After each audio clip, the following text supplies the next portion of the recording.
الحمدلله والصلاة والسلام علی رسول الله. د مومنو ورونو د حقوق بشر او حقوق انسان په رابطه باندې د سورة اسراء او یوم آیت مبارک له تاسو سره شریکوم. بسم الله الرحمن الرحیم.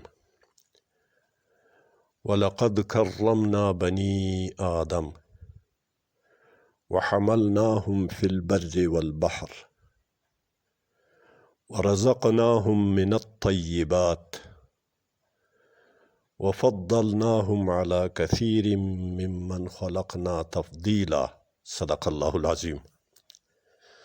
په دې آیات مبارک کې الله تبارک وتعالی څلور جملې ذکر کړي دي. لومړی جمله ده الله پاک فرمایي ولقد کرمنا بني آدم،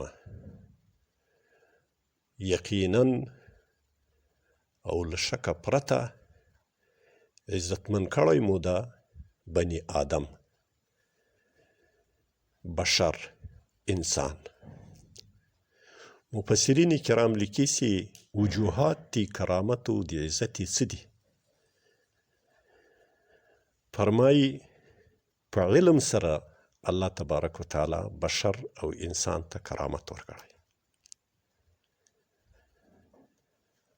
او د علم په توپیل باندې د استخلاف په منقبت سره الله تبارک وتعالی تر نورو مخلوقاتو انسان ته شرافت او کرامت ورکړی ده چې دی خلیفه په ځمکه کې د خپل ځان جوړ کړی ده، او هم د علم په برکت. او فرمایي د عقل د حسن تدبیر د معاد و معاش په برکت سره الله تبارک وتعالی دی اشرف المخلوقات پیدا کړی چې په دې کې جوهر د عقل سته او د ښه تدبیر کولو سته، او د نطق او د بیان په برکت باندې دته الله شرافت ورکړی ده چې دی یو ناطق مخلوق ده، غږیدونکی مخلوق ده، او د بیان وړتیا او صلاحیت لري. وعلمه البیان. او فرمایي چې د خطو او کتابت په برکت سره دته الله پاک په نور مخلوقاتو باندې امتیاز ورکړی ده. لکه الله تبارک وتعالی فرمایي وعلم بالقلم، تعلیم ورکړی، ورښوولی د حق و حقیقت یې ورښوولی د قلم په واسطه باندې. والقلم وما یسطرون، الله پاک فرمایي قسم کوي په لیکو د خطو د لیکلو باندې، په هغه لیکو باندې الله قسم کوي. دا یو عظمت لري، دا شرافت لري. او د حسن صورت او د اعتدال د قامت په نعمت سره الله تبارک وتعالی انسان ته فضیلت په نور مخلوق ورکړی. نور مخلوقات په څلورو پښو ځي یا په سینو ښویېږي، خو انسان داسې په دوو پښو په لوړ قامت باندې روان وي. الله په احسن تقویم کې پیدا کړی ده. د اوله جمله ده چې د مطلق انسان کرامتونه او شرافتونه الله پاک کې ذکر کړي دي، که انسان مسلمان ده او که غیر مسلم ده. دومه جمله ده الله تبارک وتعالی فرمایي وحملناهم فی البر والبحر، او حمل کړي مو دي، بار کړي مو دي، دغه انسانان مو سپاره کړي دي، سواره کړي دي، او د دوی ما یحتاج الیه او ضروریات د زندگی مې ورسره بار کړي دي، هغه ځایو د ضرورتو د مطلوب د دوی ته. فی البر په وچه کې، چې همدغسې د دوی د بارونو د شاقه شاقه کارونو د چلولو دپاره مې دوی ته حیوانات پیدا کړي دي، اوښان دي، پیلان دي، کچرې دي. والبحر، او په سمندرونو او په دریابونو کې مې دوی ته لوی لوی بیړۍ او کښتۍ پیدا کړي دي چې د دوی اموال او د دوی اجناس او خپله دوی له یو ساحل بل ساحل ته نقل کوي. او په سورة یاسین کې الله تبارک وتعالی یو باریک رمز کړی ده، اشاره یې فرمایلې ده چې وخلقنا لهم من مثله ما یرکبون، او پیدا کړي ما په خپل علم کې د دې انسانانو ته په مثل د دې کښتۍ هغه څه چې دوی به پې باندې سورېږي او دوی به خپل درانه او ثقیل بارونه پې نقل کوي.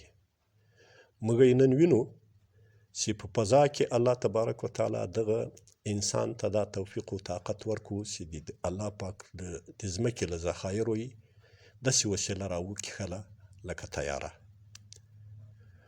او په ځمکه کې بار وړونکي موټرې او د خط د ریل ګاډي اوږده قطارونه یې رامنځته کړي دي. دا د الله لورونه ده او د الله پاک انسان ته د استعداد ورکونه ده. دغه کرامت و شرافت هم نور مخلوق دپاره نسته.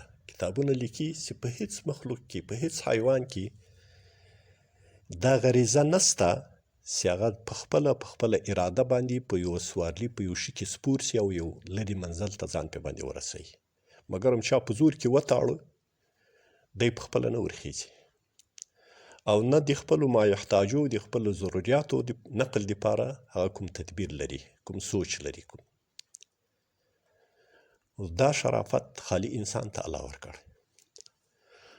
او درېیمه جمله الله تبارک وتعالی فرمایي ورزقناهم من الطیبات، او روزي مو ورکړي د انسانانو ته، بني ادمانو ته له پاکیزه و لذیذو خوندورو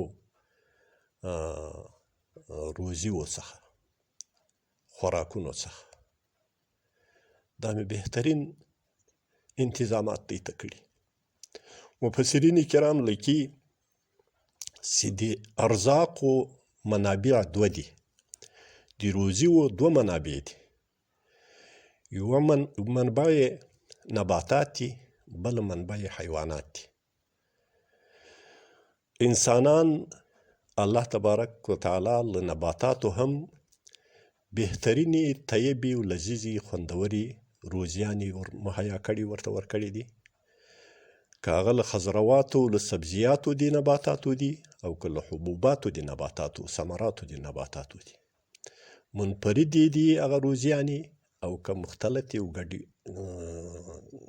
ګډ کړې سوي مختلط روزي هم تیر جوړیږي، خوراکي هم تیر تهیه کیږي، او منفردې هم ډېرې لذیذ دي.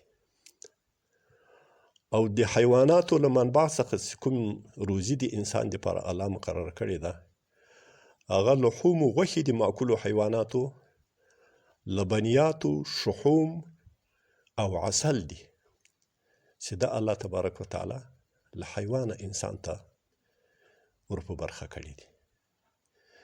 دغه قسمه طیبو او لذیذ خوراکونه د الله پاک صرف انسان ته ورپه برخه کړي دي، انسان ته یې دا عزت ورکړی ده. نور ټول حیوانات یو قسم خوراک کوي، یا فقط واښه خوري او یا که غوښه خوري نو له چټل او له وینو ډکه او خامه غوښه خوري. هغه یې د لذیذ کولو، د پخولو، د انتظام کولو هیڅ ترتیب نه لري. دا ترتیب الله انسان ته ورکړی ده، دا شرف الله انسان ته ورکړی.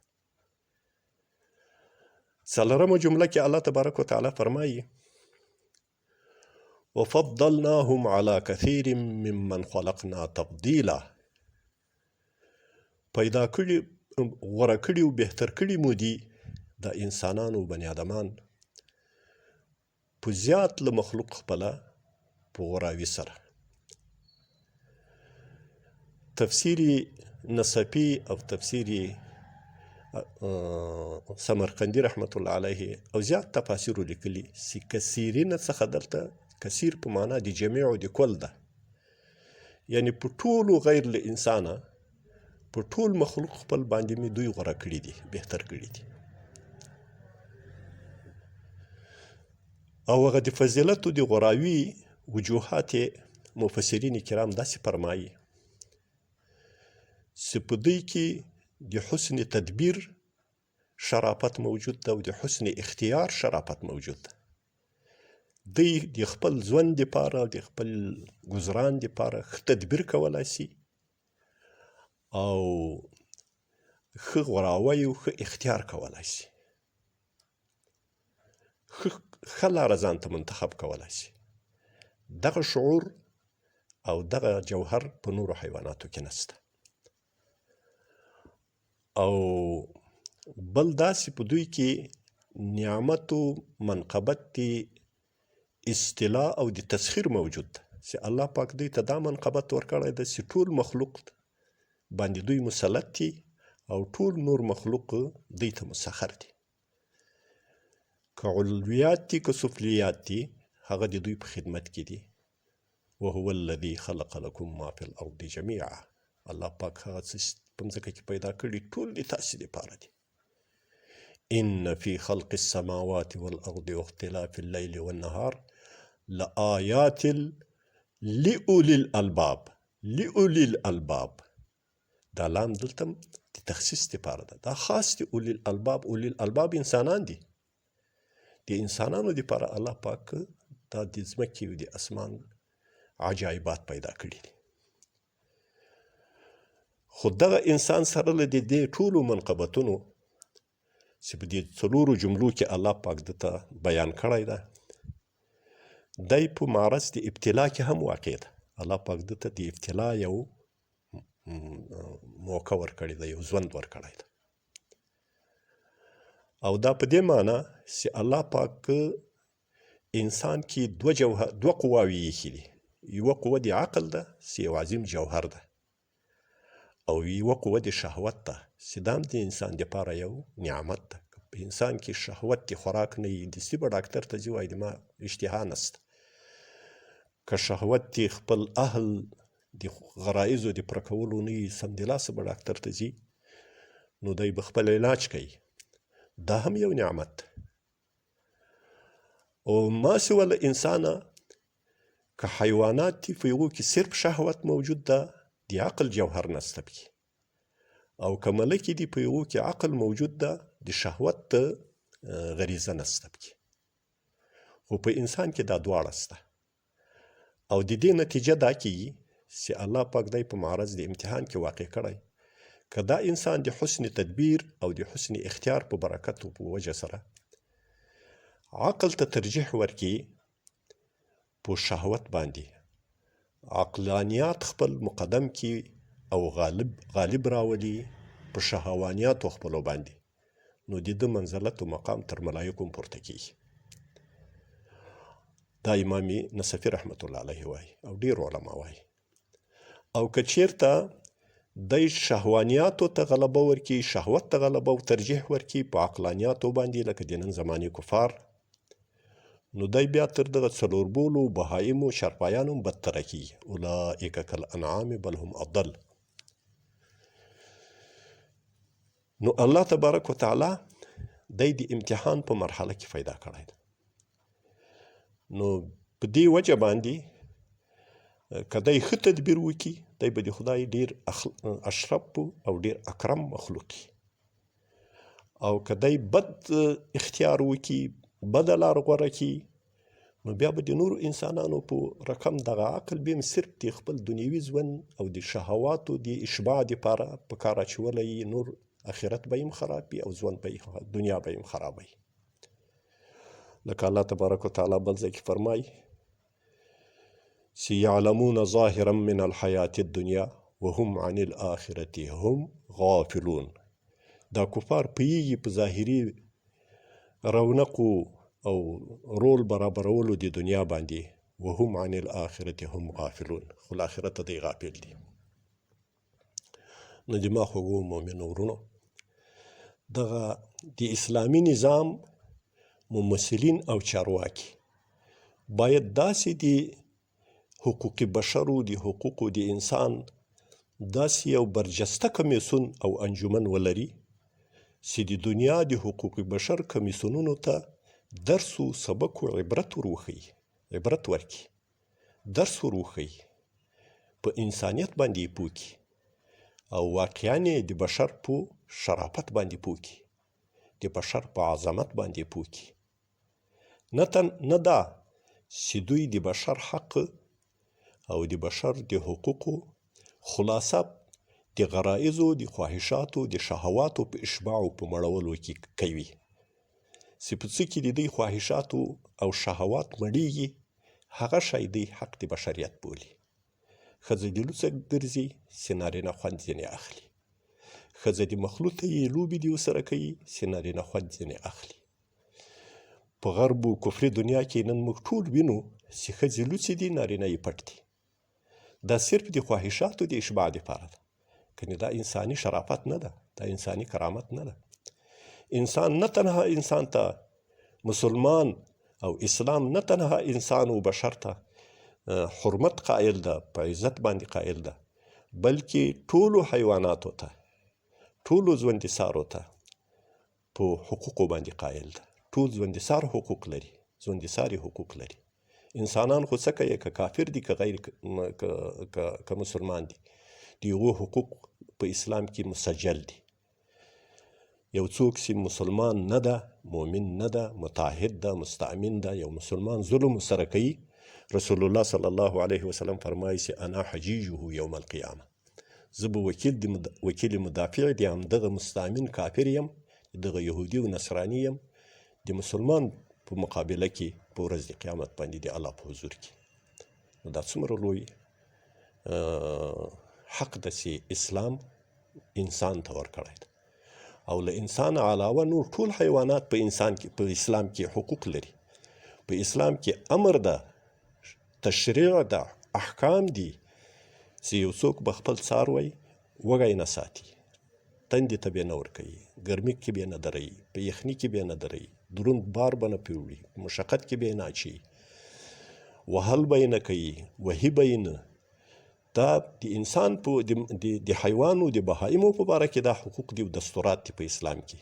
کنې څه د انسان په باره کې چې د انسان په باره کې اسلام څومره حقوق بیان کړي دي چې د انساني معاشرې په مابین کې رسول الله صلی الله علیه وسلم فرمایي چې احسن د تاسې ماته رانږدې د تاسې ماته احسن اخلاقا د تاسې ده و اهل خپل ته. څوک کوم خاوند چې له خپلې اهلیې سره ښه خویونه، ښه عادتونه، ښه اخلاق و نرمي لرله، هغه رسول الله صلی الله علیه وسلم ته ډېر محبوب ده. کوم حقوق دي د میرمنې په خاوند باندې، کوم حقوق دي د ورور په ورور باندې، کوم حقوق دي د اولاد په مور و پلار باندې، کوم حقوق دي د مور و پلار په اولاد باندې، کوم حقوق دي د همسایه په باره کې، کوم حقوق دي د انسان په انسان کې په مجلس کې، په خبرو کې، په عیب ویلو کې، په عیب نه ویلو کې. دا ټولې لارې په اسلام کې سپینې سوي دي، تشریح سوي دي. خو یوه مقوله ده، وایي الناس اعداء لما جهلو، انسانان د هغه څه دښمنان دي چې په هغو باندې جاهلان دي، په هغه پوهېږي نه. که کفار د اسلام له حقیقته خبر سي او له اسلامه خبر سي، نه به په اسلام کې د حقوق بشر د نقض دعوه په اسلام باندې لري او نه به له اسلام سره مخالفت بیا لري. د نړۍ هر غافل په اذان ویښوم، زه بلال خو به ولې جهان ویښوم، زه بلال خو به ولې جهان ویښوم.